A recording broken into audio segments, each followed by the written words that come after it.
Un robot humanoïde a accueilli les dirigeants russes, chinois et indiens au sommet de l'Organisation de coopération de Shanghai. Le Japon exploite l'intrication quantique pour rendre les mouvements des robots plus précis et humains. L'Aptera, voiture solaire promettant jusqu'à 1600 km sans recharge, prouve déjà sa préparation. Des vers à soie modifiés génétiquement produisent de la soie d'araignée utilisée pour fabriquer des gilets pare-balles. Robobo, le robot sphérique capable d'explorer des cratères lunaires et des terrains extrêmes terrestres. Ces nouveautés et d'autres technologies seront présentées dans cet épisode. C'est ce que nous verrons dans la vidéo d'aujourd'hui. Après le générique,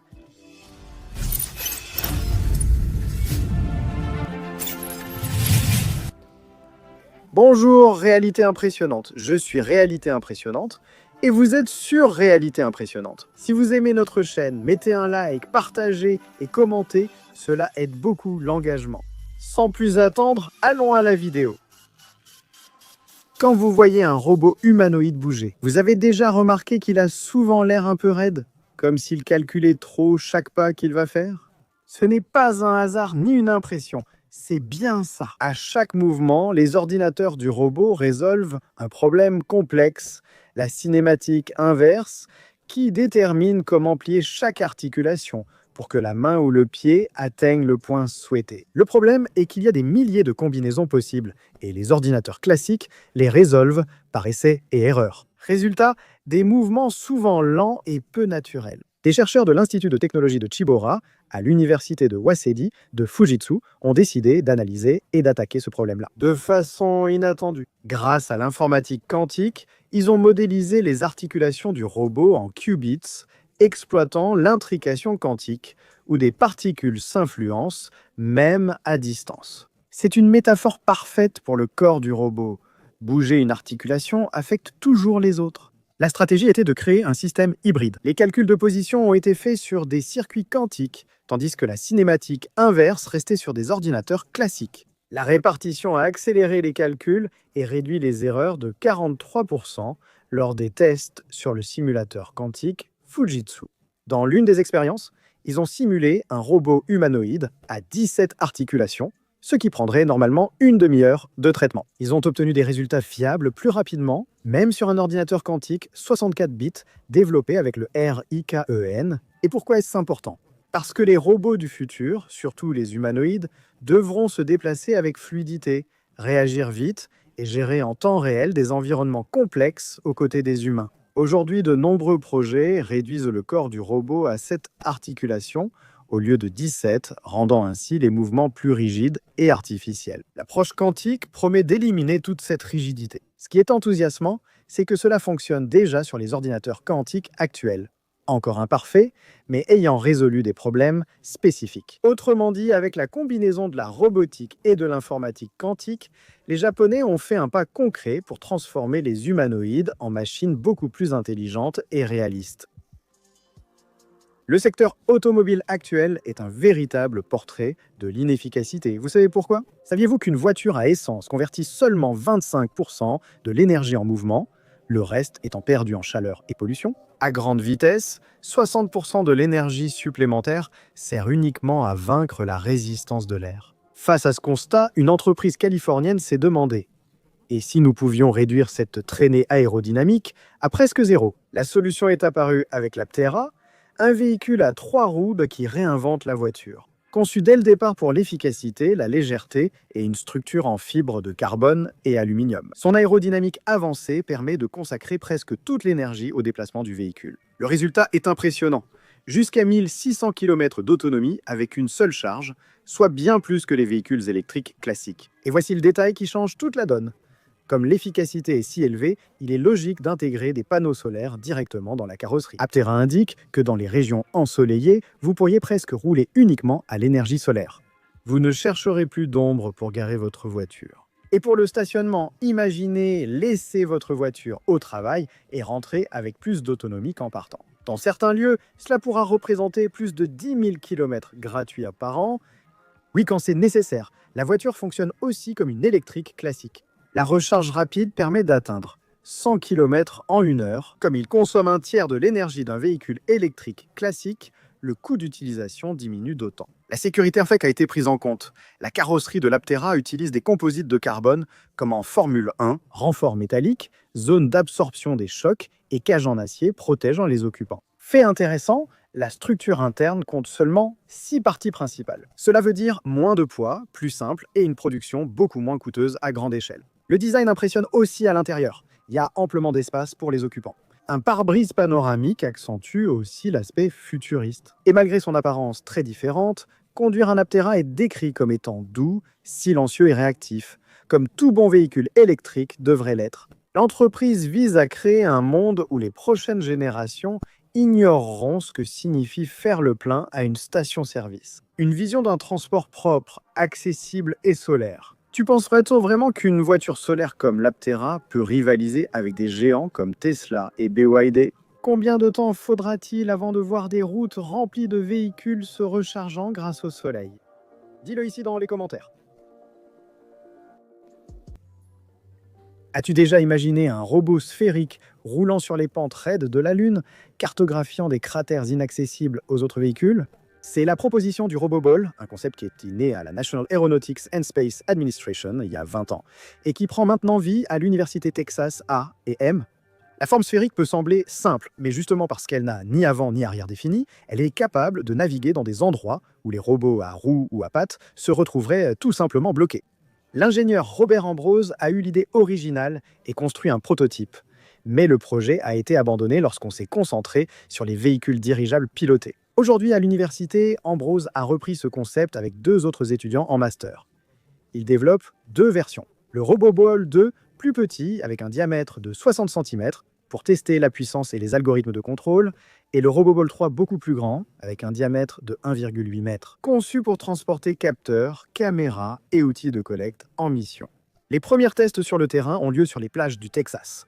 L'idée ici est de montrer que le robot est effectivement capable de réaliser quelque chose d'inédit. Sortir de l'eau et entrer dans le sable sans basculer ni se bloquer, ce qui est impossible pour les véhicules classiques. Si cela marche, cela prouvera que RoboBall peut affronter des milieux variés, des mers terrestres aux cratères lunaires. Lors d'un test, la version plus petite a impressionné en atteignant 32 km/h, soit la moitié de sa limite théorique. Ce design présente aussi ses défis. La partie mécanique étant scellée dans la coque, toute panne impose de démonter et remonter le robot. N'ayant aucun projet similaire sur le marché, ils doivent créer des solutions de zéro pour chaque obstacle rencontré. Mais la vision à long terme est ambitieuse. Des essaims de RoboBall lancés depuis des modules lunaires rouleraient dans les cratères pour cartographier, collecter des données et installer des équipements là où l'accès humain est impossible. Le mont Fuji, emblème paisible du Japon, est aussi un volcan actif dont la dernière éruption remonte à 1707 plans. Cette semaine, des millions de Japonais ont eu un choc de réalité. Le gouvernement métropolitain de Tokyo a publié des vidéos générées par intelligence artificielle illustrant l'apparence d'une éruption violente du Fuji aujourd'hui. Les images illustrent la journée de préparation aux catastrophes volcaniques avec un scénario dévastateur. De la fumée du sommet gris atteignant Tokyo à près de 100 km en quelques heures, recouvrant la capitale. La vidéo montre des transports bloqués, des pénuries de nourriture et d'énergie et des problèmes respiratoires persistants, conséquence directe de la chute des cendres. L'objectif est de préparer les 37 millions d'habitants de la région métropolitaine à une catastrophe pouvant survenir sans avertissement. Les autorités affirment qu'aucune éruption n'est imminente, mais la réaction reste mitigée. Pour Yorioaki, qui voit le mont Fuji depuis chez lui, l'alerte a immédiatement déclenché l'achat de fournitures d'urgence. D'autres, comme Shinichiro Kaira, ont exprimé leur malaise. Pourquoi parle-t-on maintenant de 10 cm de cendres à Tokyo? Y a-t-il un risque ignoré? Ce contraste entre la prise de conscience et la peur montre à quel point la communication des risques est délicate. Naoya Sekiya de l'Université de Tokyo rappelle que ce genre de simulation existe déjà. Le Japon modélise des scénarios de séismes et de typhons depuis des décennies. Toutefois, l'intelligence artificielle apporte un réalisme qui touche plus profondément la population. Le but n'est pas d'alarmer, mais de transformer les préoccupations en actions concrètes. Stocker de l'eau, de la nourriture, des lampes de poche, connaître les itinéraires d'évacuation et tenir à jour les plans familiaux. Il faut rappeler que le mont Fuji a déjà eu des éruptions environ tous les 30 ans. Cela fait déjà 318 ans depuis la dernière éruption qui a recouvert de cendres l'ancienne Edo.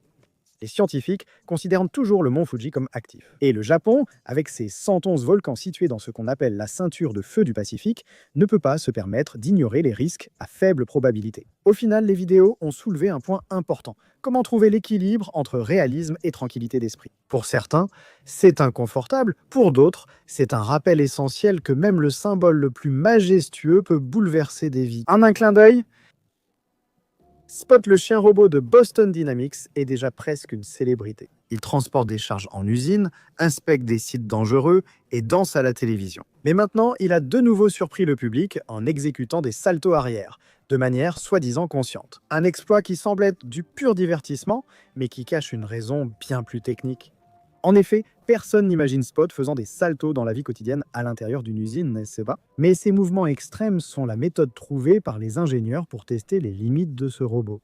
À chaque saut, il perd l'équilibre, pousse ses moteurs et ses systèmes d'énergie au maximum et apprend à se remettre des chutes inattendues. Comme l'a expliqué Akun Kumar, ingénieur de l'équipe Spot Behavior, l'objectif n'est pas de faire le spectacle, mais de tester les conditions les plus critiques pour garantir la fiabilité du robot dans tous les scénarios. Ce type d'entraînement est possible grâce à l'apprentissage par renforcement. Cela fonctionne de manière similaire au dressage d'un chien. En simulation, Spot reçoit des récompenses pour ses bons mouvements et améliore progressivement posture et équilibre. Quand le comportement fonctionne en environnement virtuel, l'équipe le transfère et le teste sur le Spot réel. En cas d'échec, les ingénieurs analysent les erreurs et ajustent le modèle. C'est un cycle d'essais, d'échecs, de réussite et d'amélioration. La logique est simple mais puissante. En enseignant à Spot un salto arrière, l'équipe s'assure qu'il sera prêt pour des situations plus courantes, comme glisser avec une boîte ou trébucher dans un coin.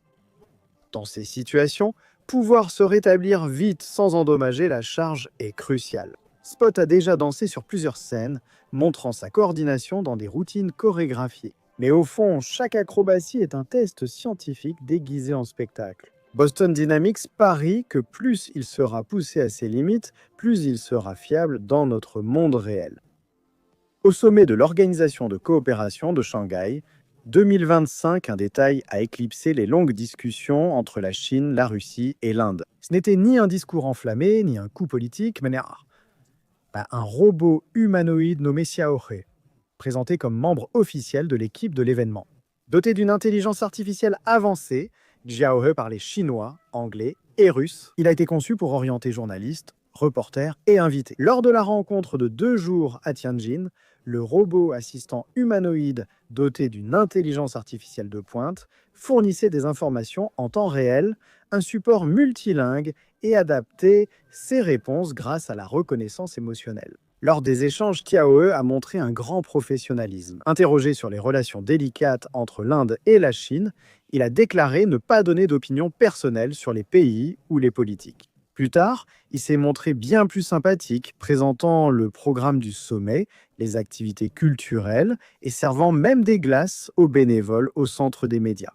Xiaohe n'a pas été un cas isolé. La Chine a également présenté le Guanghua numéro 1, décrit comme le premier robot humanoïde doté d'une intelligence artificielle émotionnelle capable de montrer des expressions similaires à celles des êtres humains.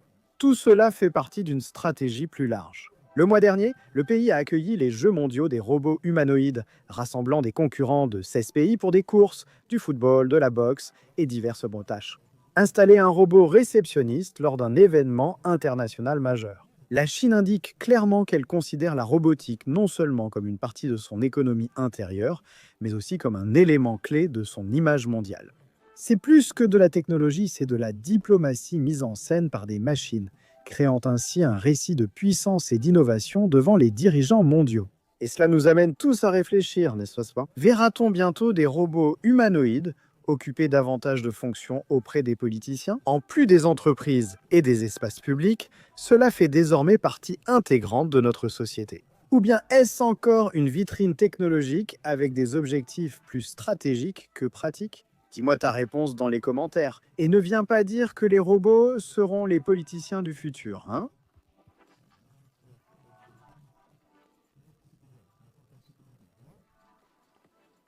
Plus résistante que l'acier, plus souple que le nylon et aussi légère que le coton, la soie d'araignée est l'un des matériaux naturels les plus incroyables et difficiles à reproduire. Cela bien sûr à grande échelle.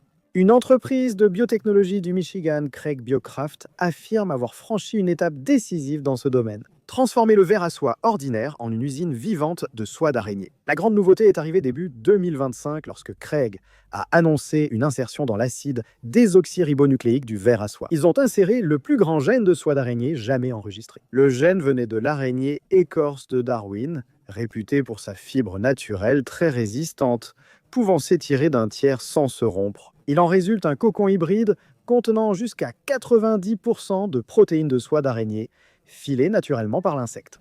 Ce saut-là, ça résout l'un des plus grands problèmes d'échelle.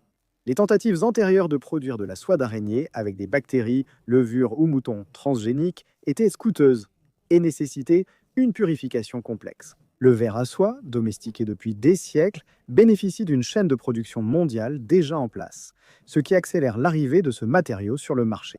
Craig prévoit de produire jusqu'à 10 tonnes par an dans une nouvelle unité au Vietnam, volume suffisant pour démarrer les essais industriels. Les applications sont nombreuses, surtout en médecine. La soie d'araignée sert à créer des structures biodégradables, des ligaments artificiels et des échafaudages pour la régénération.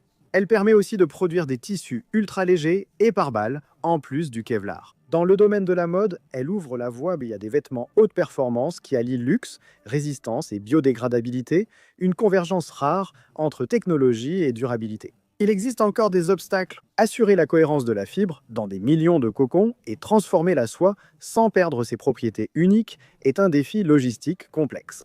De plus, les fabricants hésitent à adapter complètement leurs usines à un matériau dont la chaîne d'approvisionnement n'est pas encore consolidée.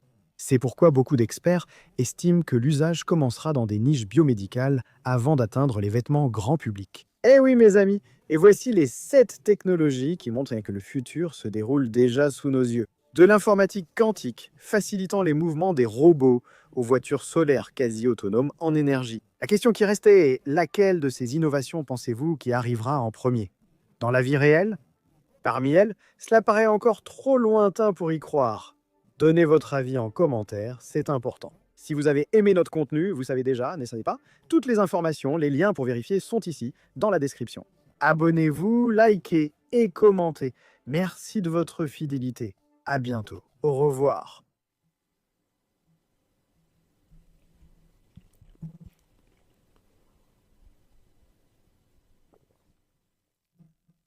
Tu es arrivé jusqu'ici, je vais le découvrir. Fais un résumé des 7 actualités technologiques que tu as vues. Pas besoin d'en parler, prends-les dans la description et mets-les en commentaire. Je sais que tu es arrivé jusqu'ici, si tu fais ça, c'est bon. Merci, salut.